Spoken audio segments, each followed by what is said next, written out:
तो अभी हम ये जो अपमाद वग्गो है, अपमाद वग्गो में से जो सातवीं और आठवीं गाथा और कंटिन्यूएशन में देखा जाए तो 27 और 28 गाथा का हम ये अध्ययन कर रहे हैं। तो ये एक बात है, जो 27 की जो गाथा है या अपमाद वग्गो में सातवीं जो गाथा है वो है क्या है कि माँ माँ पमाद मनो यद्यथ माँ कामरति संथो अपमतो ही झायंतो पपोति विपुलं सुखं। ये शब्द है, इसका अर्थ ऐसा कहा गया है, बाद में बताऊंगा मैं। माया ने अलिप्त रहना, माया ने इसका अर्थ होता है कि अलिप्त रहना। और पमाद पमाद मनुयत दत्थे पमाद मनुयु देथ, इसका जो अर्थ होता है कि प्रमाद में रहना, जागृति में रहना, या ऐसा कहा जाता है उसको कि स्मृति का न होना या स्मृति पूरी तरह से विलुप्त होना, इस प्रकार उसको कहा गया है। या ऐसा भी कहा जा सकता है कि दो शब्दों का अर्थ देखा जाए, हाँ, माँ और प्रमाद अनुजेथ का अर्थ देखा जाए तो ऐसा कहा जाता कि जो हम लोग, हाँ, अतः हम लोग है जो प्रमाद के सहारे अपना जो जीवन यापन जो कर रहे हैं उसको ना करना, उसको अलिप्त रहना। तो प्रमाद ये हमें समझना पड़ेगा। और पिछले सप्ताह में धर्माचार्य प्रज्ञा रत्न जी ने बहुत ही सुंदर तरीके से और गंभीरता पूर्वक इस शब्दों का जो विश्लेषण है वो आपके सामने रखा है। उसके पश्चात तो दूसरा शब्द आता है कामरति संथवंग, यानी क्या है कि उसको कहा गया है कि इंद्रिय जन्य सुख, इंद्रिय जन्य सुख की जो हमारी आंख है, हमारे कान है, हमारा नाक है, हमारा त्वचा है, हमारी जीवा है या मन है, इसके माध्यम से जो इंद्रिय जो इंद्रिय है, इंद्रिय के माध्यम से जो सुख प्राप्त होता है, जो देखते हैं ऊपरी तौर पर, उस पे हम मजबूर रहना, उसको कहा गया है कामरति संथवंग, ऐसा कहा गया है। उसके पश्चात जो चौथा जो शब्द है उसमें आ गया है कि अपमतो ही। चौथा शब्द आ गया है कि अपमतो ही, इसका मतलब होता है कि उपस्थित स्मृति से युक्त होकर, उपस्थित स्मृति से युक्त होकर अप्रमत्तता पूर्वक, ऐसा उसको कहा गया है। उपस्थित स्मृति से युक्त होकर अप्रमत्तता पूर्वक, ऐसा कहा, उसका इतना ही अर्थ है। उसके बाद उसको दूसरा जो शब्द आता है वो है ध्यायंतो। ध्यायंतो यानी ध्यान साधना करते हुए, ध्यान साधना करते हुए या ध्यान पूर्वक, ऐसा उसका अर्थ होता है। उसके पश्चात जो शब्द आता है पपोति, पपोति यानी प्राप्ति, ऐसा कहा गया है ना। प्राप्ति, ऐसा इसका अर्थ होता है। विपुल यानी भरपूर, हाँ, बहुत ज्यादा। और सुखंग यानी सुख। इस प्रकार का ये शब्दों का अर्थ हम अगर देखते हैं तो मालूम हो जाता है कि माँ यानी अलिप्त रहना, पमाद अनु पमादम नुयु जेथ, इसका मतलब होता है कि स्मृति का विलुप्त होना, जागृति में रहना, आलस्य में रहना। और उसका जो अगर लाम शब्द में अगर अर्थ दिया जाए तो अतः हम लोग या हम सभी, अर्थात प्रमाद के सहारे से अपना जीवन यापन ना कर। तो इस प्रकार हम देखते हैं कि ये बहुत सारे जो शब्द है, ये शब्दशाह अगर हम जाया करते हैं तो बहुत सारा समय हमें लगता है। और आप जितने भी धर्ममित्र है, कोई जीएफआर के धर्ममित्र है, कोई श्रेष्ठ धर्ममित्र है, ज्येष्ठ है, मैं देखता हूँ कि एक प्रकार का कि इस प्रकार का हम हमें स्टडी है, अध्ययन नहीं है, ऐसा नहीं है। हम तो अध्ययन करे हुए करते आ रहे हैं और आगे भी करेंगे। लेकिन जो इस गाथा के अंदर हम देखना चाहते हैं, तो यही है कि ऐसा कहा गया है कि इसका अर्थ मैं अभी और फिर दोबारा बताता हूँ कि अपमातो ही ध्यायन्तो पप्पोति विपुल सुखं।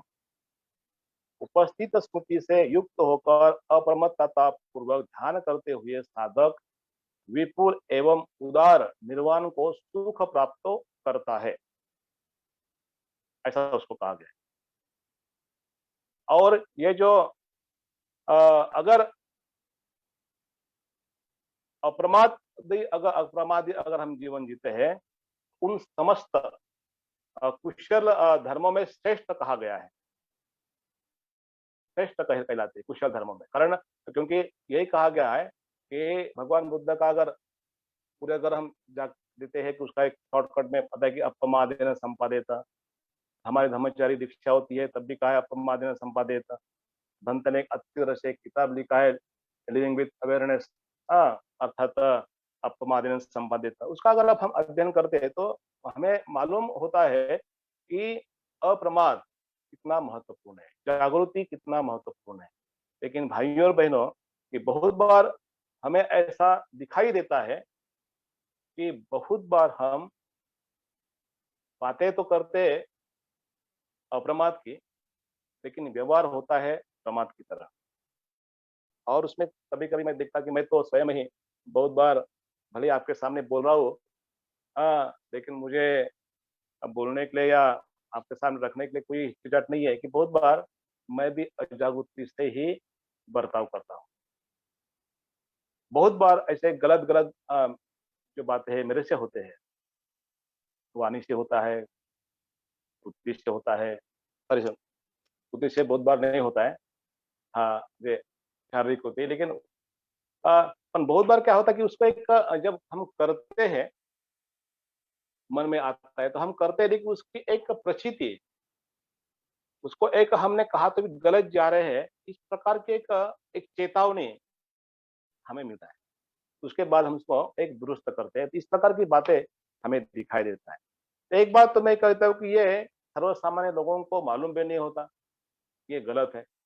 तो एक आंदोलन में रहने से वजह से, दोस्तों में रहने की वजह से, या हम इर्द गिर्द जो संगम में रहने की वजह से इस प्रकार का एक जागरूकता का जो स्तर है, हाँ, वो हम बढ़ा चुके हैं, हम सभी लोग, कि कम से कम ये गलत है, ये गलत है, ये गलत हमने नहीं करना चाहिए। तो भाई और बहनों, कि लेकिन ये मेरी बात होगी, अन्य की बात भी वैसी होंगी, मैं ऐसा उम्मीद करता हूँ। लेकिन बहुत बार अगर हम जागृति का अगर पालन नहीं करें तो सहजता से और वेरी इजीली हम प्रमाद में रहेंगे।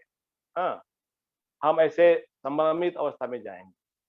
और प्रमाद का जो मतलब होता है कि जो जो भी हमें इंद्रिय जन्य जो जो छह इंद्रिय है, ये छह इंद्रिय के माध्यम से जो जो भी हमें अच्छा लगता है, अभी मैं आध्यात्मिकता की बात नहीं कर रहा हूँ, हाँ, मैं विधायकता की बात नहीं कर रहा हूँ। मैं देखता हूँ कि जो काम रति संतव की जो अगर बात करा जाए, इंद्रियजन्य बात, सुख की बात करा जाए, तो बहुत बार हमारा कैसा होता है कि छह इंद्रिय के माध्यम से छह वस्तु के साथ अगर संपर्क आ गया, विषय के साथ अगर संपर्क आ गया, तो वह संपर्क के माध्यम से ही हम हमारा पूरा जीवन यापन करते हैं। हमारा, हम क्या बोल रहे हैं, मैं शुरू में क्या कह रहा कि हम भले ही हम बोल रहे हैं कि हम कमिटेड व्यक्ति है, भले ही बोल रहे हैं कि हम बौद्ध है, भले ही हम बोल रहे हैं कि बौद्ध कल्चर निर्माण करना चाहते, कर रहे हैं, निश्चित रूप से कर रहे हैं, इसमें कोई डाउट नहीं। लेकिन बहुत बार कभी कभी हमारे हाथों से जो गलत होता है, उसकी पहचान तो हमें होना चाहिए। अगर ये अगर पहचान अगर हम नहीं हुई, तो इस प्रकार हो गया कि इंद्रिय जन्य जो सुख प्राप्ति होती है उसमें हम मजबूर हो जाते हैं। तो भाई और बहनों, बहुत बार ऐसा ही हमें दिखाई देता है। तो इसका जो अर्थ होता है, मैं पूरा वाक्य बताता हूँ इसका, कि अतः प्रमाद में अपना मन न लगाओ, काम एवं वासना से भी या काम छंद से भी अपना परिचय ना बढ़ाओ। आदि पुरुष सद्गुणों का जो आदि पुरुष सद्गुणों का ध्यान करता हुआ विपुल सौख्य प्राप्त करता है। इस प्रकार उसका एक अर्थ है। तो उसमें दो तीन शब्द है जैसे कि महत्वपूर्ण है कि अलिप्त रहना, प्रमाद में नहीं रहना, कामवर्ती संतव है, या ध्यान तो ध्यान के बारे में है, प्रपूति है, प्राप्ति है। तो उसका अगर अर्थ देखा जाए, उसका अर्थ हमने देखा, लेकिन कामर्थी संतों का अगर फोकस किया जाए, उसको देखा जाए, क्योंकि बहुत ही महत्वपूर्ण है, क्योंकि ये 6 इंद्रिय के माध्यम से ही हमारा पूरा जो जीवन है, वो पूरा जीवन हम यापन करते हैं, चलाते हैं। वो एक दिन इस दुनिया में चले जाते हैं। ये प्रक्रिया है, ये नित्य प्रक्रिया है। वो आने वाला है, वो जाने वाला ही है। लेकिन जाते समय कुछ ना कुछ हमारे जो कुशल जो कर्म है, वो निश्चित रूप से वो उसका होना बहुत ही महत्वपूर्ण है। ऐसा कहा जाता है कि हम बहुत बार कामचंद में रहते हैं, तृष्णा में रहते हैं, और अगर उसका देखा जाए तो तृष्णा का जो मुख्य जो जो कारण है वो देखा जाए, दुख का जो मुख्य कारण देखा जाए तो तृष्णा है, आसक्ति है। और तृष्णा ही है, आसक्ति ही है कि दुख निर्मिति का मुख्य कारण है।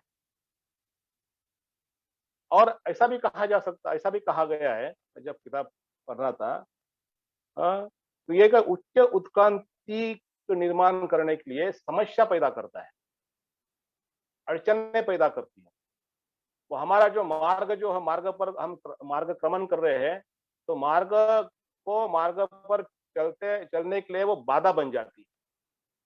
अगर आप गाड़ी से चल रहे हैं, एक बहुत बड़ा अगर एक झाड़ गिर गया, या पत्थर आ गया, तो आप वो नहीं चल सकते, वो आपको अवरोध बन गया, आपको कुछ समय तक रुकना पड़ेगा आपको।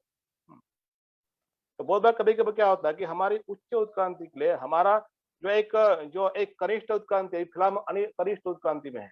अगर उच्च उत्क्रांति को जाने के लिए, अगर आपका मानसिक अगर विकास करना है, या मन को आपको और लेके जाना है उच्च उत्क्रांति के लिए, तो वो समस्या निर्माण करता है। इसलिए भाई और बहनों, इससे ऊपर उठना है, उसको ऊपर उठना है। इसलिए अपमादेन संपादित, यानी जागृति पूर्वक हमेशा रहना। हम नहीं रहते, हम भूल जाते हैं, विस्मृत हो जाते हैं, क्योंकि हम संसार में रहते हैं। और संसार में रहने की वजह से बहुत बार संसार का जो प्रवाह है, वो ज्यादा तेजी से संसार की ओर खींचता है। लेकिन मुझे हमेशा ही आनंद होता है कि प्रयत्न बोध महासंघ इस आंदोलन के द्वारा बहुत सारे धम्म मित्र, धम्मसाय जो जुड़े हुए हैं, धर्मचारी है, धर्मचारिणियां है, लाखों करोड़ों लोग जो जीवन जी रहे हैं, ये संघ के माध्यम से, निश्चित रूप से वो इस प्रकार का जीवन नहीं जी रहे। उसको समझ आया कि वो जागृति पूर्वक भी जीवन जी रहे। कभी कभी मैं चिंतन करता हूँ कि प्रयत्न बोध महासंघ अगर नहीं होता, बुद्ध की शिक्षा नहीं होती, बाबा साहब का धर्म नहीं होता, तो क्या होता है कि ये जो लोग जो जागृति पूर्वक जो जीवन जी रहे हैं, उनके जीवन में जो समस्या जो निर्माण होती होती प्रमाद के कारण, तो वो जागृति पूर्वक को निकालने का भी प्रयास करते हैं। तो भाई और बहनों, मैं चाहता हूँ कि उच्च उत्क्रांति की समस्या निर्माण करता है, लेकिन हम सांसारिक होने के बावजूद भी ये उच्च उत्क्रांति हम समझ रहे हैं, आध्यात्मिक विकास की हम बात कर रहे हैं, और हमारा मन उस प्रकार की ओर आगे आगे आगे आगे आचरण करते हुए, एक मन हमारा अंतरंग जो मन है, वो हमें आनंद देता है, वो प्रसन्नता देती है, सुख निर्माण करता है। तो भाई और बहनों, तो इसलिए अप्रमाद अपमादेन अपमादेन जागृति का सराव होना बहुत ही आवश्यक है। इसलिए बुद्ध कहते हैं कि कोई भी असत्य में मत रहो। इंद्रिय सुख हो, धन है, सत्ता है, मिथ्या दृष्टि है, अंधश्रद्धा है, विश्वास है, विचार है, या कल्पना, ये सभी बातें या तृष्णा के निर्मित के लिए मदद करती है, तृष्णा के लिए मदद करती है। और इसके वजह से जो तृष्णा का जो जन्म होता है, और जो मुख्य कारण है, और इसके वजह से तृष्णा का मुझे दुःख तृष्णा का जन्म होता है और तृष्णा का जन्म होने की वजह से हमें दुःख की निर्मिति होती है और दुःख की निर्मिति होने की वजह से कि जो मुख्य जो कारण है ढूँढ नहीं सकते और हम फिर दोबारा हम क्या होते हैं कि अज्ञान में फँस जाते हैं और तृष्णा में फँसा हुआ जो आदमी होता है, अज्ञानी होता है। इसलिए भाई और बहनों कि हम उसको अच्छी तरह से हमने देखना चाहिए। तो आगे हम जाते हैं कि इस प्रकार अगर देखते हैं कि तृष्णाएँ भी 3 प्रकार की होती है। कामरति संतों के बारे में बात कर रहा हूँ मैं भाई और बहनों कि इंद्रियजन्य स्तर पर अगर हमारा जीवन यापन होता है, उसका स्टडी का मतलब क्या होता है कि हम जो इंद्रियजन्य सुख पर या जो भी हमें इंद्रिय के जो सुख देने वाली बात है, उसको जो जीवन जी रहे हैं, उसके ऊपर उठना है। तो बहुत बार क्या होता है कि इसको हम देख रहे हैं, उसको हम देख रहे हैं, तो तृष्णा ये 3 प्रकार की होती है। पहली जो तृष्णा होती है काम तृष्णा, जिसको कहा गया और अभी तक मैं बात कर रहा हूँ वो है इंद्रियजन्य अनुभूति की तृष्णा। हुँ, उसको 6 इंद्रिय आते हैं उसमें मन का पकड़ को। दूसरी जो तृष्णा होती है वो भव तृष्णा है। ऐसा कहा जाए कि वो मृत्यु के पश्चात भी स्वर्ग में रहने की तृष्णा होती है कि मैं रहूँगा। सदैव अस्तित्व में सदैव अस्तित्व में बने रहने की जो तृष्णा को हम भव तृष्णा कहते हैं। और तीसरी जो तृष्णा कहा गया है वो विभव तृष्णा कहा गया है। मृत्यु या स्वयं का उच्चाटन करने की तृष्णा को ही विभव तृष्णा कहते हैं। बस एक कठिन है, उसके बारे में बात नहीं करूँगा। और तीसरी और उसके पश्चात हम देखते हैं कि हम ये जो आसक्ति की जब बात कर रहे हैं, तो आसक्ति की अगर बात करते हैं, तो आसक्ति भी यहाँ ये 4 प्रकार की आसक्ति होती है। हुँ, आप अगर 12 निदान के अंतर्गत भवचक्र में अगर गए, तो वेदना और तृष्णा के बीच गैप है। हाँ, सुखद, दुखद ना सुखद, दुखद, है ना? तृष्णा और वेदना के बीच वेदना और तृष्णा के बीच गैप है। अगर आप जागरूक रहते हैं, तो वहाँ सीधा आप ऊर्ध्वगामी चक्राकार मार्ग की तरफ चले जाएगा। हुँ, लेकिन अगर आप तृष्णा अगर आपको लगता है कि सुखद वेदना है, अगर उसमें आप पड़ जाते हैं, तो क्या होता है कि सीधा से सीधा आप सीधा उपादान की तरफ चले जाते हैं। यानी आप इकट्ठा करने की जो प्रवृत्ति होती है, वो उस पे चले जाते हैं।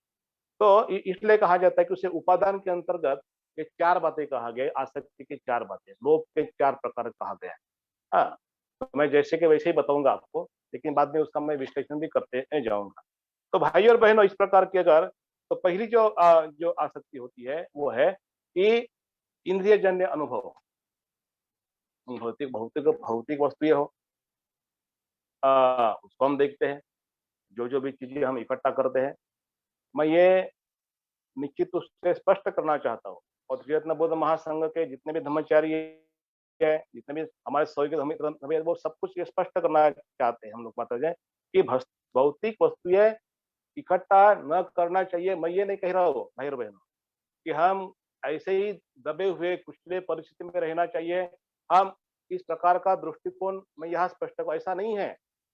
हम चाहते कि जो एक वस्तु ये भौतिक वस्तु ये इकट्ठा करने की जो हमारी जो प्रवृत्ति होती है, कि जो पर्याप्त मात्रा में होने के बावजूद भी उसको पर्याप्त रूप से इस्तेमाल न करते हुए भी हम वस्तुओं को इकट्ठा करते हैं, वो उसकी बात कर रहे हैं कि हमारे घर में पर्याप्त साधन सामग्री होना चाहिए, पर्याप्त सुविधा होना चाहिए, उसको हमारा नकार नहीं है।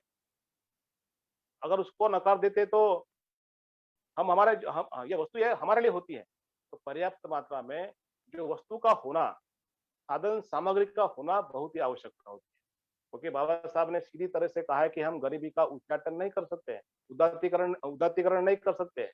हम गरीबी का हम ये बोलते हैं बहुत अच्छा आप गरीबी में रहो, तो ऊपर उठना है। अगर गरीब में रहो तो बाबा साहब क्यों क्यों धर्म देते थे? क्यों आपकी मानसिक अवस्था को ऊँचा करने के लिए बोलते थे? क्यों आपको बोलते थे कि एजुकेशन देते थे कि आप ऐसे पढ़ाई करो, बड़े ओहदों की नौकरी करो, समाज सेवा करो, लोगों का उद्धार के लिए मदद करो। ये सब जो बातें हम देखते हैं, इसका एक मायना है भाई और बहनों कि भौतिक वस्तु ये जनरली लोग क्या करते हैं, सर्वसाधारण लोग भौतिक वस्तुएँ इकट्ठा करते हैं और स्पर्धा होती है इकट्ठा करने की, उनके घर में तो मेरे घर में क्यों नहीं, उनके पास है तो मेरे पास क्यों नहीं। तो इस प्रकार हम देखते हैं ये वस्तु भौतिक वस्तु है, इकट्ठा करने में जो उसको सुरक्षितता रखती है।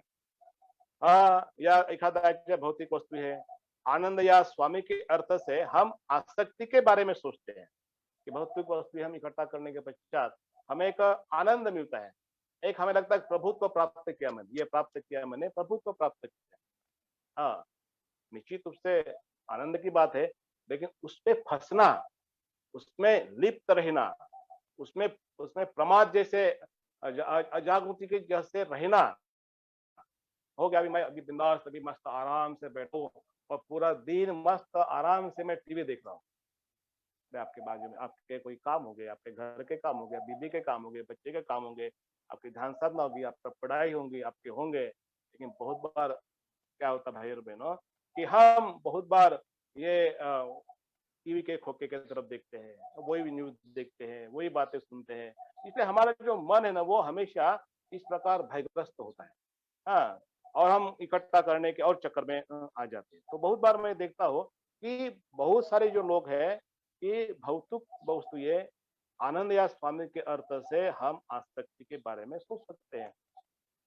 जो अनुभव जो है हमारे जो आँख से आता है, नाक से आता है, कानों के माध्यम से आता है, तो उसके बारे में हम भाई और बहनें सोचना चाहिए और हम पर्याप्त मात्रा में एक प्रशिक्षित लोग हैं। अन्य लोगों की तुलना में हम प्रशिक्षित लोग हैं। तो हमारा जो आलेख है दिन-ब-दिन, दिन-ब-दिन, दिन-ब-दिन वो हमारे लिए करना है, ना आंदोलन के करिए, ना आप अपने बीवी के लिए करिए, ना बच्चे के लिए करिए। क्योंकि बुद्धिज़्म का जो मार्ग होता है व्यक्तिगत होता है। अगर आप व्यक्तिगत होता है तो आपके बच्चों के लिए फायदा होता है, बीवी के लिए फायदा होता है, आंदोलन के फायदा होता है।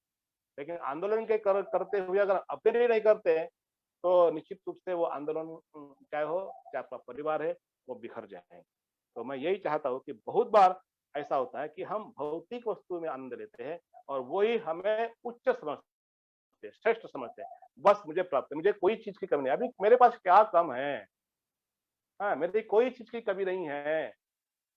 अभी मैंने मैं कल डांस दीवाने देख रहा था। मेरा मुझे बहुत अच्छा लगता है डांस देखना, लाफ्टर शो देखना, हँसी के ये जो क्या बोलते हैं सीरियल देखना, शनिवार-रविवार को मैं जनरली देखता हूँ, मुझे अच्छा लगता है।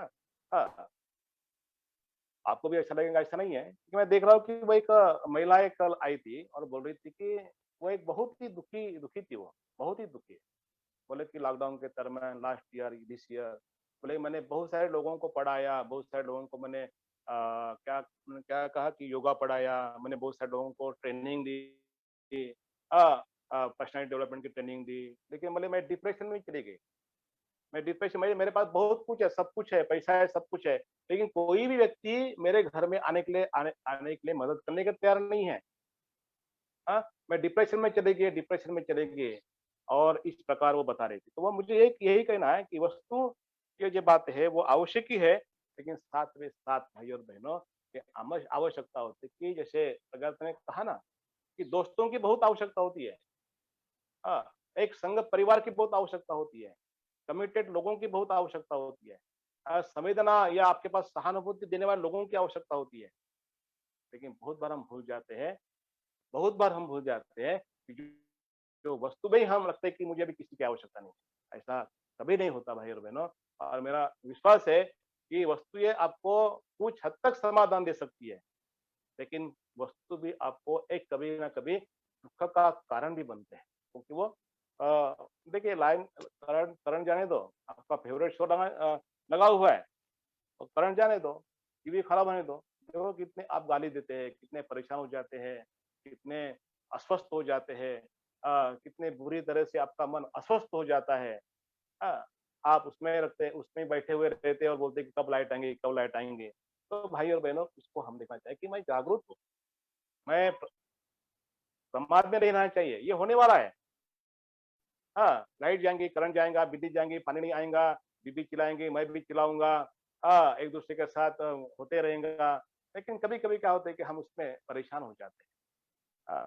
तो हमें देखना चाहिए संसार को संसार के माध्यम से क्योंकि हम तो अभी ऊपर नहीं उठे हैं ना, लेकिन जो प्रक्रिया में जो लोग हम हैं, प्रक्रिया में जो है, ये प्रक्रिया बहुत ही महत्वपूर्ण होती है भाई साहब। और जो प्रक्रिया जिसको समझ में आई, वो दिन-ब-दिन प्रक्रिया के अंतर्गत निश्चित रूप से खातिरपूर्वक मैं कहता हूँ कि उसके जीवन में समाधान मिलना ही है, वो मार्ग निकालेगा ही। वो बैठे-बैठे वो वहाँ बैठ के वो हमेशा वो झगड़ा करते नहीं बैठेगा वो निकल जाएगा बाहर। हुँ, और शांति के साथ वो अपना जीवन यापन करेगा। तो ये है भाई और बहनों कि हम बहुत बार जो भौतिक जो वस्तु होती है या इंद्रियजन्य जो वस्तुएँ होती है, इंद्रियजन्य जो इंद्रिय को जो सुख देने वाली जो वस्तु बातें होती है, उसमें हम मशगूल होते हैं। ये पहला जो प्रकार है। दूसरा जो प्रकार होता है कि दृष्टि की आसक्ति है, उसको कहा गया है कि दृष्टि की आसक्ति है। हाँ, और ये सभी के साथ होता है, मेरे साथ भी होता है। मैं ऐसा नहीं कह रहा हूँ कि मेरे साथ नहीं होता है। हाँ, लेकिन मैं शुरू में ही कहा कि मेरे साथ होता है, लेकिन कुछ समय के पश्चात मुझे आता है कि नहीं यार गलत, तो मैंने मानना चाहिए। तो दृष्टि की आसक्ति क्या है? अपने विचार मत, अनुमान है, अपने अनुमान, अपने तर्क, अपनी धारणाएँ, अपने विचार या सभी प्रकार के धार्मिक और दार्शनिक मतांतर और विश्वास को इस दृष्टि की आसक्ति में शामिल किया गया है। हाँ, शामिल किया गया है और हम इसी को हम क्या करते हैं कि हम चिपक के रहते हैं। शब्द बराबर है? उसको हम इससे हम लिप्त रहते हैं। उसको हम पकड़ के रखते हैं। उसको हम पकड़ के रखते हैं। हमारे धारणा को, हमारे मत को, हमारे मतांतरों को, मेरे मत को, मेरे अनुभव को मैं ज्येष्ठ ब्रह्मचारी उन्होंने कहा जैसे कहा, मैं 30 साल का ब्रह्मचारी हूँ, आपने मेरा सुनना चाहिए। क्या आवश्यकता है सुनने की? मैं मेरे लिए जीवन जी रहा हूँ ना। अगर मैं कहूँगा ये कह रहा वो सत्य होगा ऐसा नहीं है।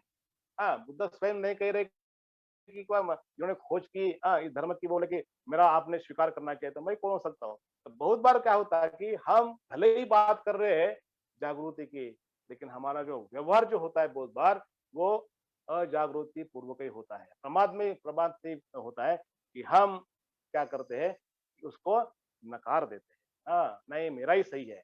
मैं देखता हूँ आजकल मैं देख रहा हूँ, कभी-कभी मुझे बहुत बड़ा दुःख होता है। कभी-कभी मैं परेशान नहीं हो जाता हूँ लेकिन मैं चिंतित हो जाता हूँ कि क्या क्या होगा? कैसा होगा? लोगों के परिवार को देखता हूँ, परिवार में कोई सुख दिखता नहीं है। लोगों के समाज में देखता हूँ तो कोई एकता दिखाई देती नहीं है। 65 साल का अगर मूल्यांकन किया जाए, तो हम जागृति का सराव क्यों नहीं कर रहे भाई और बहनों? एक आंदोलन मिला हुआ है, एक प्रशिक्षित लोग मिले हुए हैं कि प्रशिक्षित लोगों के माध्यम से निश्चित रूप से प्रशिक्षण दिया जा रहा है। तो मैंने कहा कि लाखों करोड़ लोगों को इस प्रकार का फायदा हुआ है, लेकिन बहुत बार क्या होता है कि हम अपने विचार को हमारी दृष्टि है, जो हम देखते हैं, जो सुनते हैं, जो सूंघते हैं, जो स्पर्श करते हैं, ये ही सत्य है, आसक्त हो जाते हैं। हाँ, तो भाई और बहनों की आसक्त आपका मत रखो, लेकिन 4 लोग इकट्ठा होने की वजह से 4 लोगों के ही मत है ना। अगर अपने मतों को चिपक कर रहते हैं तो क्या हो जाएगा? वही अपने मतों को अगर घट्ट पकड़ के तो क्या हो जाएगा? इसलिए फ्लेक्सिबिलिटी बहुत ही महत्वपूर्ण है। धार्मिक जीवन विदाउट फ्लेक्सिबिलिटी नहीं है। लवचिकता अगर हमारे जीवन में नहीं होती है तो धार्मिक जीवन हम नहीं जीवन जी सकते हैं। ये महत्वपूर्ण एक मुद्दा है। तो भाई बहनों ये दृष्टि की आसक्ति है। उसके बारे में बहुत कुछ कहा जा सकता है, मैं इसमें आ जाऊँगा आगे। उसके बाद तीसरी जो दृष्टि है वो है मिथ्या दृष्टि। मिथ्या दृष्टि है और मिथ्या दृष्टि में ऐसा कहा गया है कि हम कर्मों को नकार देते हैं, कुशल कर्मों को नकार देते हैं, धार्मिक आध्यात्मिक जो प्राप्ति है उसको नकार देते हैं, धम्म जीवन को नकार देते हैं, धम्म जीवन के आने वाले जो विधायक परिणाम है उसको नकार देते हैं। भाई और बहनों कि कभी-कभी हमारे भी ऐसा ही होता है, हमारा भी ऐसा ही होता है कि हम भले ही हम आचरण करते हैं, देखते हैं, लेकिन बहुत बार कभी-कभी हम उसका कोई परिणाम नहीं आता ना, तो है या नहीं है? निश्चित रूप से है। तो क्या होता है कि मिथ्या दृष्टि ये एक आसक्ति है कि हम जो सोच रहे हैं, हम जो कह रहे हैं, जो बोल रहे हैं वो हमारी दृष्टि जो मिथ्या है, जो गलत दृष्टि है, ये गलत दृष्टि को हम क्या करते हैं, आसक्त हो जाते हैं। ये ऐसा ही है, ऐसा ही है। जैसे कि हमने सर्वे ऑफ बुद्धिज्म के अंतर्गत स्टडी कर रहे हैं। और सर्वव्यापी का स्टडी कर रहे हैं तो कभी-कभी लगता है कि नहीं है, मैंने तो मेरा मेरा अनुभव, हाँ, मेरा अनुभव तो नहीं है। तो आप कितने साल के हैं? तो मैंने 50 साल का हूँ मैं। आप कितने साल के? मैं 60 साल का हूँ। बुद्ध की वंश परंपरा, बाबा साहब की वंश परंपरा कितनी बढ़िया है? बोले 150 साल की है। हाँ, तो 150 साल की परंपरा ज़्यादा है कि आपकी परंपरा है। तो बहुत बार लोगों को क्या लगता है कि मैं आज जो देख रहा हूँ वो नहीं है, लेकिन जो भूतकाल में बुद्धों के ज़माने 2500 65 साल में जो हम देख रहे हैं, उसको तो हम नहीं देख रहे हैं ना, जो नहीं हुआ ऐसा नहीं है ना। जो हुआ है, जो हो रहा है, उसके वजह से ये आ रही, जो हम नहीं देख पाते, इसका मतलब ऐसा नहीं है कि आपका अनुभव नहीं है। आपका अनुभव नहीं है, लेकिन जो घटा हुआ है, अभी कई सालों तक, कुछ साल के पश्चात, अभी समझो कि 400 साल, 500 साल के पश्चात, अभी हम तो नहीं रहेंगे कुछ साल के पश्चात, कि धम्म क्रांति जो बाबा साहब ने यहाँ दीक्षाभूमि में नागपुर में ली, कोई कहेगा 500 साल के बाद वो हुआ ही नहीं होगा, है ना? लेकिन अभी हम बोल रहे हैं कि वो जो एक विरासत है, ये जो श्रृंखला है, ये परंपरा है, ये जो विरासत है वो चलती आ रही है। आप भले 5-6 साल के बाद नहीं देखे होंगे, लेकिन वो हुआ है। तो बहुत बार क्या होता है भाई और बहनों, कि हमें ऐसा लगता है कि मुझे कोई परिणाम नहीं आ रहा, तो कोई परिमाण परिणाम ही नहीं है। मेरे कुशल कर्मों को कोई परिणाम नहीं है, इससे कोई परिणाम नहीं है। आध्यात्मिक, धार्मिक आध्यात्मिक जीवन ही नहीं है। इस प्रकार हम क्या करते हैं, नकार देते हैं। ये आपकी एक मिथ्या दृष्टि है, उसपे आसक्त हो जाते हैं, उसमें विरत रहते हैं और उसमें हम जीवन जीते हैं। बहुत बार भाई और बहनों, हमारा भी ऐसा ही होता है। तो उसकी एक स्पष्टता के तौर पर ये अपवाद वर्गों में हम इसको अभ्यास करते हैं। तो मिथ्या दृष्टि भी ऐसा कहा जाता है कि 3 प्रकार की होती है। हुँ, वैसे आप अगर पढ़ते हैं कि मिथ्या दृष्टि, चित्त दृष्टि और योग्य दृष्टि है ना? परिपूर्ण दृष्टि। हाँ, अगर आपको अगर देखते हैं इसमें तो क्या होता है कि ये जो 3 प्रकार की मिथ्या दृष्टि होती है, क्या होता है कि कमज़ोर होती है। पहली जो दृष्टि होती है कमज़ोर होती है। हाँ, कहने का तात्पर्य क्या है कि इसके पीछे कोई शक्ति नहीं होती। हाँ, इसके पीछे कोई शक्ति नहीं होती है। अगर अगर कोई शक्ति नहीं है तो आप कैसे पहचानेंगे बोलो ज़रा? है ना? मैं बहुत बार मेरा उदाहरण देता हूँ, अगर मैं ये चश्मा अगर निकाल दूँ, हुँ, मेरी दृष्टि अभी कमज़ोर हो गई ना, हाँ, या आप अशक्त हो गए, अगर आपको चलना है, दौड़ के चलना है, तो आप जाएँगे क्या? दौड़ के? नहीं है, आप कमज़ोर हो गए। हमारी दृष्टि एक होती है मिथ्या दृष्टि, कमज़ोर होती है, इसके पीछे कोई शक्ति नहीं होती है। हाँ, अगर हमारी दोस्ती के पीछे शक्ति नहीं है या वस्तुओं की ओर देखने की क्या होता है कि वस्तुओं की देखने की ओर हमारी दृष्टि कमज़ोर हो जाती है। अगर हम अशक्त है, कमज़ोर है, कोई शक्ति नहीं है, हाँ, तो कोई शक्ति नहीं है, तो वस्तुओं को और देखने की जो अंतर्दृष्टि होती है, कमज़ोर हो जाती है। हुँ, क्योंकि हम अंतर्दृष्टि को नहीं देख पाते, वस्तुओं को हम अच्छी तरह से नहीं देख पाते क्योंकि हमारी जो मिथ्या दृष्टि है वो कमज़ोर होती है। वस्तुओं का जो सत्य स्वरूप हम स्पष्टता के रूप से नहीं देख सकते हैं। वस्तु एक जैसी है वैसे नहीं देख पाते। हाँ, जैसी है वैसी नहीं देख पाते हम। हम क्या करते हैं अपने ढंग से, अपने दृष्टि से, अपने अर्थ से उसको देखते हैं। तो भाई और बहनों की ये दृष्टि, ये मिथ्या दृष्टि का एक एक उपविभाग है, वो कमज़ोर होती है। दूसरी ऐसा देखा जाता है कि मिथ्या दृष्टि धुंधली हो जाती है, धुंधली हो जाती है। हमारा संकीर्ण अनुभव तक ही हम सीमित होती है। जैसे कि मैं एक कमरे में बैठा हूँ, तो मैं कमरे के बाहर अगर 15 फीट की तरफ नहीं देख पाता, क्योंकि हमारी जो दृष्टि है धुंधली हो गई है ना? जब मैं लेंस डालूँगा अच्छी तरह से, 45,000 की, 65,000 की, 80,000 की, 10,000 की नहीं डालूँगा तो उतना दिखेगा, है ना? तो बहुत बार क्या होता है कि हम धुंधली होती है, नहीं तो चश्मा आपको बदलना पड़ेगा, नंबर आपको फिर दोबारा लेना पड़ेगा। हाँ, अगर नहीं होता तो क्या होता कि आप जहाँ तक आपको देख पाते हैं, वहाँ तक ही देख पाएँगे। लेकिन हम बहुत बार क्या होता है कि मिथ्या दृष्टिकोण से हमारी दृष्टि धुंधली होती है, हमारा अनुभव भी सीमित होता है, इसका विस्तार हमारी सिर्फ 5 जो शारीरिक इंद्रिय है और मन के माध्यम से ही, मन के दायरे में ही काम करती है। ये बहुत ही महत्वपूर्ण ये तत्व है कि अगर मिथ्या दृष्टि धुंधली हो जाती है, तो ये जो तो हम ये इंद्रियजन्य जो जो हमें सुख प्राप्त हो रहा, इंद्रियजन्य पर हम जीवन जी रहे हैं, उसके अंतर्गत ही हम देख रहे हैं। उसके बाह्य, उसके ऊपर कोई है, ऐसा नहीं देखो, क्योंकि हमें देखने की शक्ति नहीं है, क्योंकि हम धुंधले हुए हैं। और इसी इंद्रिय के तर्क संगत तक, जो मन तक ही हम सीमित होता है।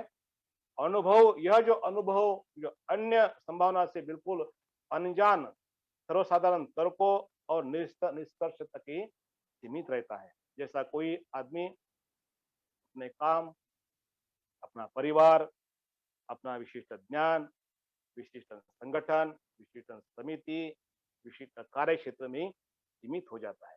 बहुत बार वैश्विक जो समस्या है उसको नकारता है, वैश्विक समस्या के बारे में उसको अनजान रहता है। भाई और बहनों की इस प्रकार बहुत बार क्या होता है, कभी ये जो वैश्विक समस्या है, कोरोना कोरोना की समस्या है, कई सारे जो लोग हैं, कई सारे जो लोग हैं, आज इस कोरोना के महामारी में चपेट में आ गए। बहुत सारे लोगों के जो परिवार का जो मुखिया चला गया, कभी की परिवार की जो पत्नी है वो चली गई, बच्चे चले गए, बूढ़े चले गए, रिश्तेदार चले गए, मित्र चले गए हैं। लेकिन बहुत बार क्या होता है कि हम इसको देख नहीं पाते। आज भी लोग बोलते हैं कि नहीं नहीं, अरे क्या कोरोना है, कोरोना नहीं है। पूरी दुनिया चपेट में आ रही है, पूरी दुनिया उसको मुझे देख रही है, उसको झेल रही है। लेकिन बहुत बार हम कभी-कभी क्या होता है कि हम प्रमाद में रहने से बोले कि मैं भला हूँ, सब कुछ है। डरो मत, कुछ नहीं होता। बहुत अच्छी बात है, ये हमने देना ही चाहिए। लेकिन ये उसको हम जागरूक होना चाहिए। हमने हमारा जीवन जीने का जो रवैया है, जीवन जीने की जो पद्धति है, उसमें बदलाव करना चाहिए। आप इस प्रकार को नकार नहीं दे सकते आप। बहुत बार कभी-कभी कोई होता है कि हमारी मिथ्या दृष्टि धुंधली होने की वजह से बाह्य जगत में क्या चल रहा है। हाँ, कोरोना महामारी हो, कला हो, कि जातीयता है, वर्गवारी है, इसमें कोई रुचि नहीं होती है। मैं भला, मेरा भला। मैं भला हूँ, मैं स्वस्थ हूँ, मैं मस्त हूँ, मेरा परिवार भला, सब कुछ है। भाई और बहनों, कि अगर इस प्रकार की अगर हम अ, बाह्य जो समस्या है, वैश्विक समस्या है, समाज की समस्या है, वर्गवारी की समस्या है, जाति की समस्या है, उसमें अगर हम अगर नहीं देख पाते हैं, मुझे क्या लेन-देन है, मैं तो सुखी हूँ, भाई और बहनें। तो भाई मिथ्या दृष्टि क्यों, मुझे क्या करना है? तो हमारी दृष्टि थोड़ा-सा तेज करना चाहिए, स्पष्ट होना चाहिए। तो भाई और बहनों, कि आप इसको अपने ढंग से आप देख सकते हैं। और ये जो उसका जो अनुभव है, वो अपने समस्त जो है सीमित अनुभव से वह जीवन की अस्तित्व की ओर देखता है। तो हमारा जो सोचने का जो दायरा है, हमारा जो सोचने का जो दायरा है, वो हमें बढ़ाना चाहिए भाई और बहनों। भले ही आपकी तरफ से कोई मदद नहीं होंगी, आप बैठकर ध्यान साधना करते हुए आप लोगों के कल्याण हेतु आप कार्य कर सकते हैं। जैसे कि त्रिरत्न बौद्ध महासंघ नागलोक केंद्र हर मंगलवार और शुक्रवार के दिन ध्यान साधना और पूजा करते हुए जो लोग अ, अकेले महसूस कर रहे हैं, वो जो लोग भय से मुक्त है, जो लोग निराशावादी, उदासी है, दुष्टि से डाले दुनिया की तरफ, तो एक प्रकार का भयावह वातावरण है, तो पूजा का आयोजन किया है। आप घर में बैठकर आप अपने आपका जो अकेला जो हुआ जो मन है, भयुक्तम है, उसको आप विकसित कर सकते हैं। आपकी दृष्टि को आप तेज कर सकते हैं, आप थोड़ा-सा अपने दायरे से बाहर आ सकते हैं। तीसरी जो बात होती है वो मिथ्या दृष्टि में, वो है वो विकृत होती है। दृष्टि दृष्टि एक विकृत विकृत हो जाती है, विकृत होती है। इसकी इसके कई कारण हैं। कई कारण है कि अ, ऐसा कहा जाता है कि हमारी भावनाएँ गलत होती हैं। हमारी भावनाएँ गलत होती है। बहुत बार अपने आनंद क्षणों में हम चीज़ों को अलग तरीके से देखते हैं, है ना? ये हर व्यक्ति का अनुभव है। जब हम आनंद के क्षणों में होते हैं, तो चीज़ों को देखने का जो रवैया होता है, तरीका होता है, वो अलग होता है। लेकिन जब हम दुखी अवस्था में होते हैं, तो दुखी अवस्था में वस्तुओं वो देखने का जो तरीका होता है, वो अलग अलग तरीका होता है। अगर हम किसी को नापसंद करते हैं, हाँ, तो उसको क्या करते हैं? तमाम बुराइयों के साथ उसको देखते हैं। नापसंद करते तो, भले ही उसमें क्योंकि हमने देखा है कि कोई व्यक्ति परिपूर्ण बुराई के साथ जन्मग्रहण नहीं करता। उसमें 2, 4, 10, 12 गुण होंगे बुराई के साथ। एक ना एक तो कुछ अच्छा होगा। लेकिन हम क्या करते हैं, जब एक आधा बुराई व्यक्ति है, तो उसको हम तमाम बुराई के साथ देखते हैं, पसंद करते हैं। लेकिन उसे पसंद करते हैं, बुराई के साथ हम करते हैं। लेकिन जिसको पसंद करते हैं, जो हमें अच्छा लगता है, तो हम क्या करते हैं? तमाम खूबियां के साथ, भले ही कितना बुरा व्यक्ति हो, हाँ, लेकिन उसको तारीफों के पुल हम बांधते रहते हैं, उसको तमाम खूबियों के साथ देखते हैं। और उसके जबकि वे उसके पास होती ही नहीं। अनेक तरह से पक्षपात पूर्ण होने के कारण हमारी दृष्टि विकृत होती है। जैसे कि ना वर्ग है, धर्म है, राष्ट्रीयता के कारण है, हाँ, या ये जो पॉलिटिकल जो जो क्या बोलते हैं उसको, ये जो पक्ष है, पार्टियां है, उसके वजह से क्या होता है कि हमारी जो दृष्टि होती है विकृत होती है। तो भाइयों और बहनों कि हम इसको देखना है, हमें इसको समझना है कि क्या इस प्रकार अगर हम ऐसा करते हैं तो इसका फायदा होगा या नुकसान होगा। निश्चित रूप से इसलिए पूरे ये जो वग्ग में माधव वग्ग में ये गाथाओं में अप्रमाद के बारे में ज्यादा कहा है। मुझे जागृति पूर्वक रहो, प्रमाद में मत रहो। अगर प्रमाद में अगर रहा तो आप अपने जीवन को अच्छी तरह से दिशा नहीं दे सकते। इसलिए हमारी मिथ्या दृष्टि पर बहुत बार कभी कभी हम युक्तिवाद करते हैं, नहीं गुरु आपको क्या समझता है, आप तो अभी आए हैं, हाँ, अभी आपको क्या मालूम है क्या है, हाँ, हाँ, आप अभी नए नए नए नौजवान है आप, हाँ, मैं कितने सालों से सब कुछ कर रहा हूँ, टकरा रहा हूँ, सब कुछ करते हैं। तो धीरे से ये हमारी मिथ्या दृष्टि युक्तिवाद करते हुए दूसरे के मन में डाल देते हैं। वो भी बेचारा कोरोना कोरोना के जैसे संक्रमित हो जाता है। अगर उसको अगर औषध नहीं मिली तो उसकी डेथ है। हाँ, मानसिक वो रुग्ण बनेगा ही, क्योंकि वो हमेशा वही लेकर चलता रहता है, वही लेकर चलता रहता है। तो भाई और बहनों कि हम तो कोरोना के महामारी से 1-2 साल के पश्चात पूर्ववत आ जाएंगे। बहुत सारे लोगों को हम खो देंगे, बहुत सारे लोगों का नुकसान होगा, बहुत सारे परिवारों को एक प्रकार का एक दरी निर्माण गैप निर्माण हो जाएंगी, वो कभी नहीं भर के आएंगी। उसके बावजूद भी हम पूर्ववत आ जाएंगे।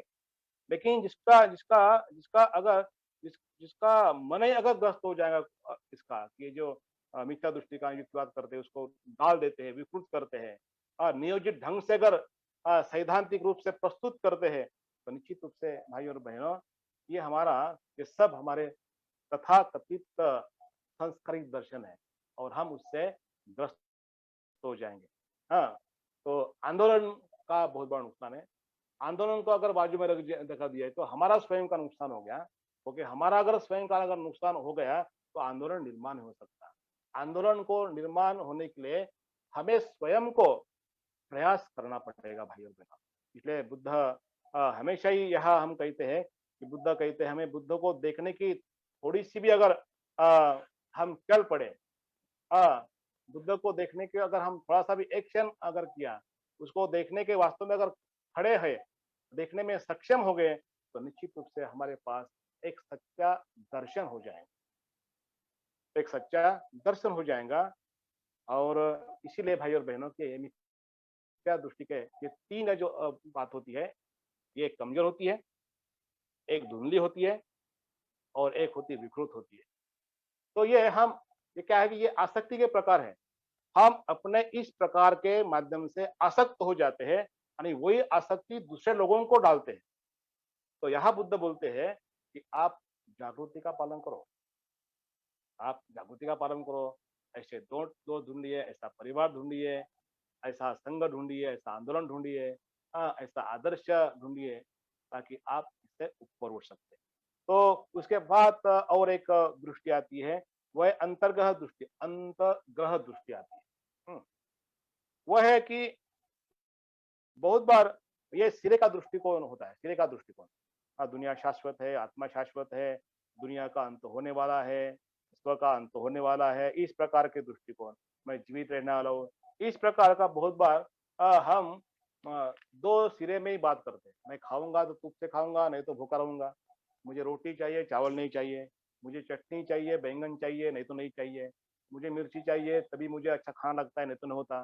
तो बहुत बार कभी कभी क्या होता है कि एक मध्यम मार्ग जो होता है, बहुत बार कि हमें थोड़ा सा चलना पड़ेगा। हाँ, जो हम दोनों सिरों की जो बात बहुत बहुत बहुत बात करते हैं कि दोनों सिरों से दोनों सिरों पर हम नहीं चल सकते हैं। दोनों सिरों की बात अगर करें तो कहाँ नहीं चल सकते हम, तो मध्यम मार्ग भगवान बुद्ध ने कहा मध्यम मार्ग को चलो। अरे मध्यम मार्ग यानी क्या है? आर्य अष्टांगिक मार्ग। आर्य अष्टांगिक मार्ग का अगर आप अध्ययन करते, उस प्रकार अगर आप चलते हैं, तो उसको कहा गया है मध्यम मार्ग कहा गया, उसको आप कर सकते हैं। तीसरी चौथी जो बात होती है वो है दृष्टि परामर्श।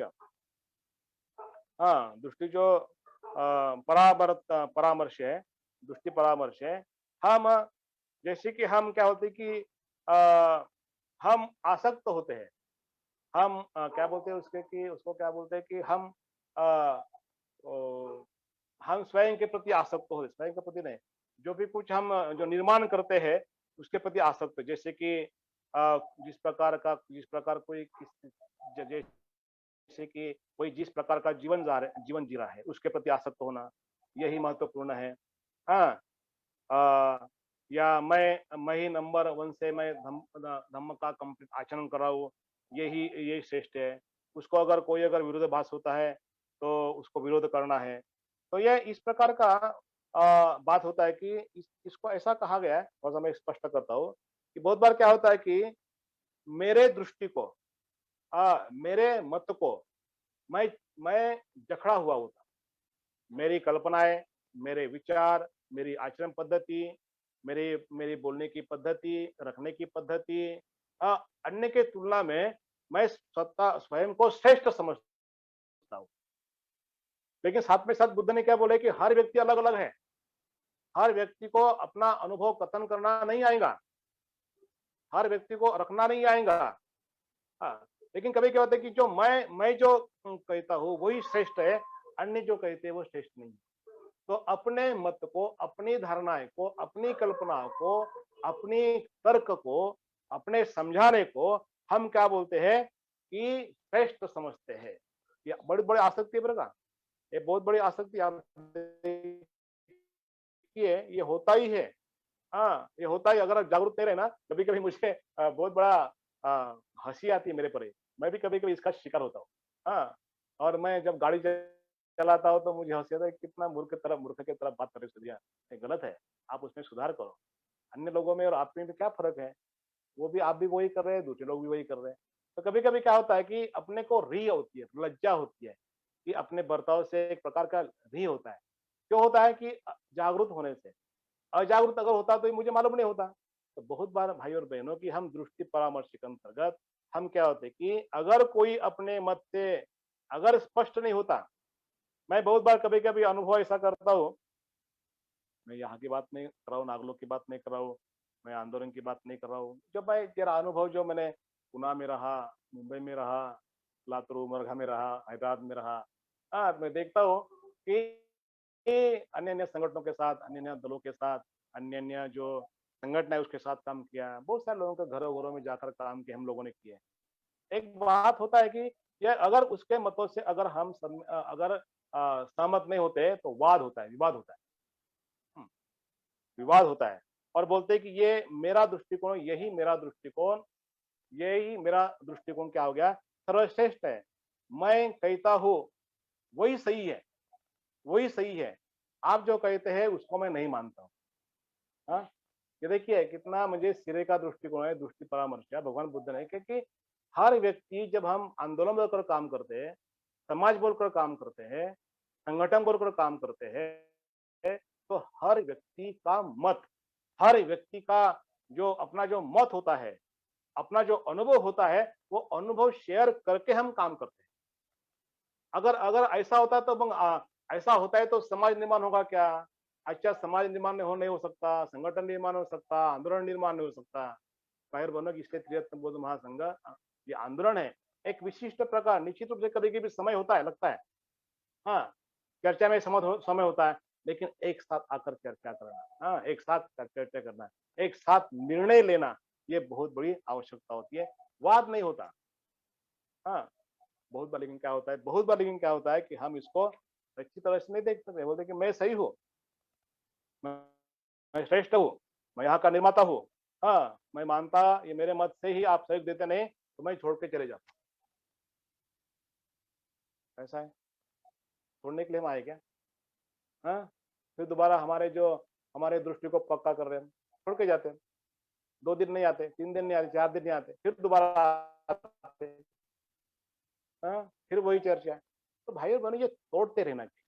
हाँ, इसलिए भाई और बहनों बहुत बड़ी आवश्यकता होती है, वो है कि हमें जागृति को रहना चाहिए। ध्यानपूर्वक हमने जागृति से पालन करना चाहिए, ऐसा मैं समझता हूँ। और वैसे ही बुद्ध और हमारे जो संस्था के निर्माणकर्ता उर्गेन संघर्षी जी कह रहे, और उनके माध्यम से जो एक बौद्ध तत्वज्ञान ये हमें समझने को एक आसान तरीका उन्होंने दिया है, जो अन्य लोगों को भी नहीं समझ सकता है। ये रही दृष्टि परामर्श। अंत में जो है शीलत परामर्श वह वो कर्मकांड है। अभी भी हम कर्मकांड जैसे ही कर रहे, पूजा पठन कर रहे, गाथा पठन कर रहे, पढ़ाई कर रहे, लेकिन उसका उसका अगर थोड़ा सा भी अगर हमारे मन पर अगर छिड़काव नहीं हुआ, उसका अगर थोड़ा सा भी अगर पानी का बूंद अगर हमारे अंदर अंदर नहीं गया, तो निश्चित रूप से कैसा होगा। हाँ? ये सभी जो गतिविधियां है ये साधन है, साध्य नहीं है।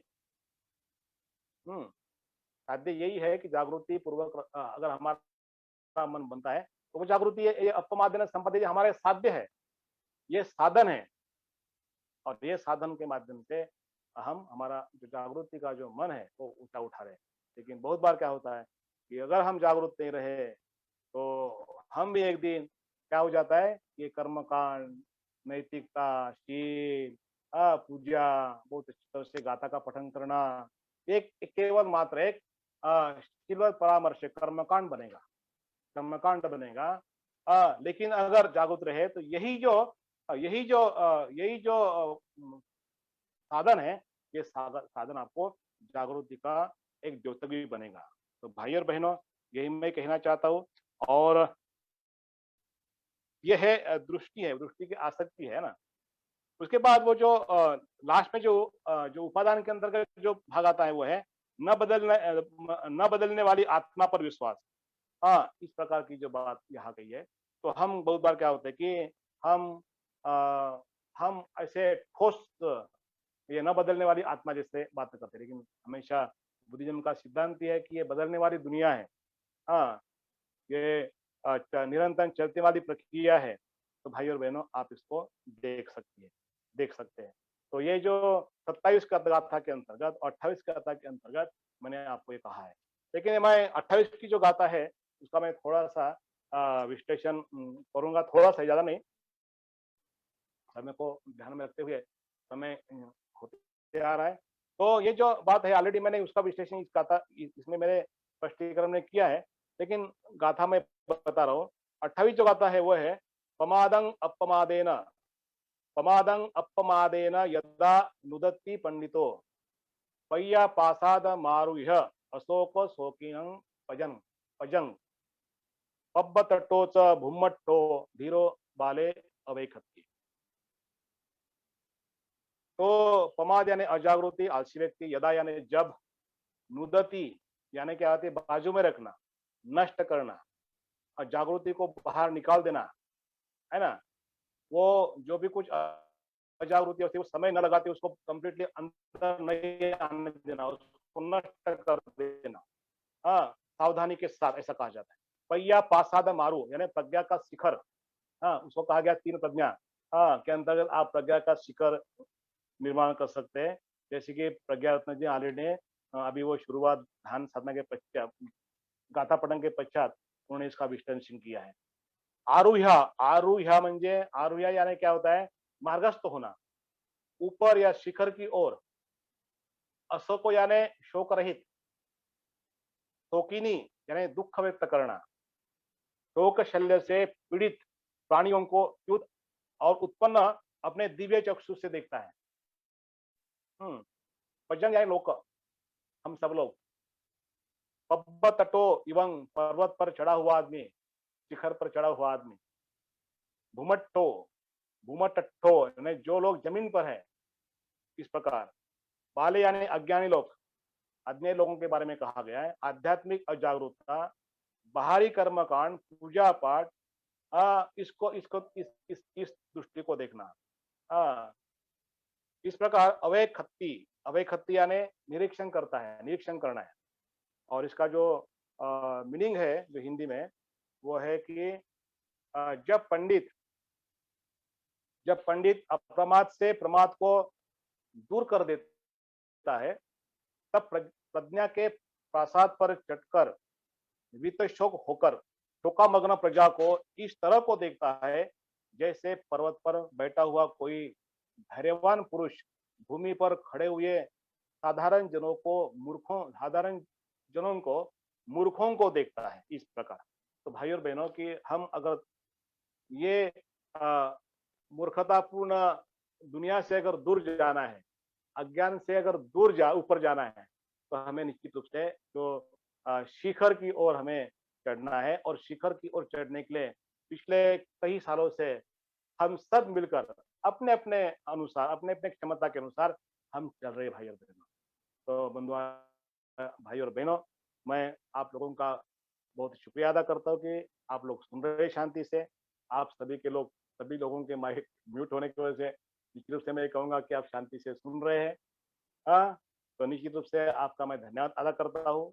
बहुत सुंदर तरीका का गाथा पठन ब्रह्मचारी प्रज्ञारत्न ने किया सुरीली आवाज में, उनका मैं धन्यवाद अदा करता हूँ, ताकि वह एक माहौल तैयार किए और मेरे बारे में जो बहुत कुछ कहे उन्होंने, बहुत कुछ कहे। हम एक दूसरे के दोस्त है, और दोस्त एक दूसरे के दोस्त होने की वजह से भारी तारीफ होती है। हाँ, और ये मैं बहुत ही स्वयं को एक प्रकार का एक खुश नसीब समझता हूँ कि मैं जिस आंदोलन में काम कर रहा हूँ, उसमें मुझे ऐसे कुछ लोग मिले, जैसे उसमें से एक दोस्त है प्रज्ञा रत्न, कि एक सुरक्षितता महसूस करता हूँ। तो जो भी मेरे बारे में जो भी नहीं, जो बहुत कुछ बातें उन्होंने कही है, निश्चित रूप से मैं उसको बढ़ाऊँगा, उसका विकास करूँगा, और साथ ही साथ जो प्रमाद में अगर मैं जीवन जी रहा हूँ, कभी-कभी होता है क्योंकि हम परिपूर्ण तो नहीं है, उसको कैसा मैं बाहर निकलूँ, जागृतिपूर्वक किस प्रकार व्यवहार करूँ, इसका मैं हमेशा ही प्रयास करता हूँ। तो आप लोगों ने सुना, आपके कुशल हेतु ब्रह्मचारी प्रज्ञारत्न जी, आपका धन्यवाद अदा करते हुए मेरे ये जो मार्गदर्शन को पूर्ण विराम देता हूँ। धन्यवाद। जय भीम।